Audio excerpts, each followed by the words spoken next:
The word justice is one of the most powerful terms we use in American society. It's one of the most comforting words we have as a country. It's also subject to misinterpretation and self, I think, denial about what that means in practice or what it should mean ideally. We've talked before here uh, about revenge and the momentary pleasure we get from experiencing the opportunity to put someone in their place, to get even with them in some way that somehow we think evens the scales and provides us a sense of justice. Uh, Punishment is certainly a part of our justice system, even though in the U.S. we tend to call our prison system departments of correction, which would imply the other kind of justice that I want to speak more about with you now, and that is restorative justice. Now, perhaps when it comes to criminal law, we're kidding ourselves and we're really not doing a great deal to rehabilitate.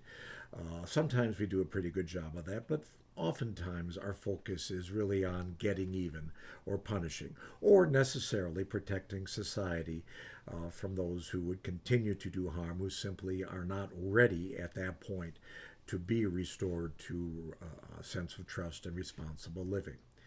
But let's turn more individually about this and focus on our own lives and our time when we do feel a need to seek justice.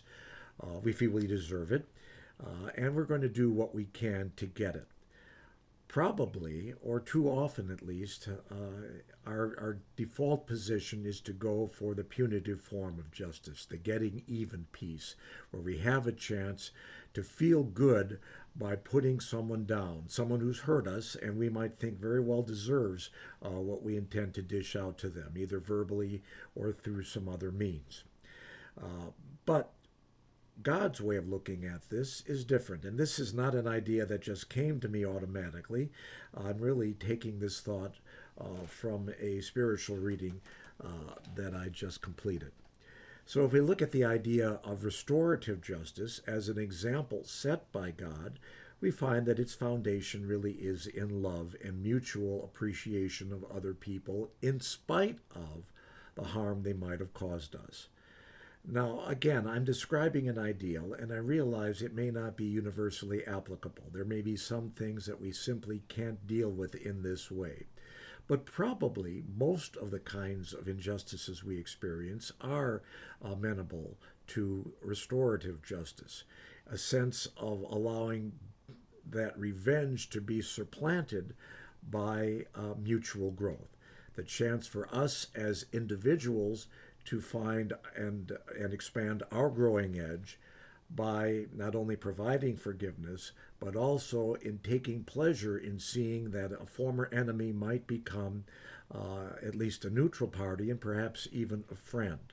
There's always a chance for that if our minds are open, and theirs is too, to achieve a just resolution of conflict and prior damage caused by looking beyond the immediate guttural response and seeking instead to reconcile in a way that provides restorative justice. Not only is this consistent with spiritual ideals, at least in Christian and many other religious traditions, but it also gives us a chance, once again, to grow as individuals, as men and women whose lives will be defined largely by the total record that we leave behind.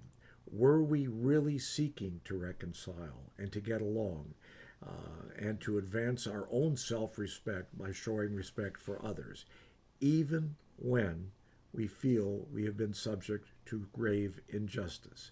Yes, we need the legal mechanisms to provide protections, to make sure that exploitation is minimized, ideally eliminated altogether. But on top of all of that, we need the capacity to forgive and to provide that restorative justice that makes comfortable living possible and really enhances our opportunity for mutual joy and respect. Thanks.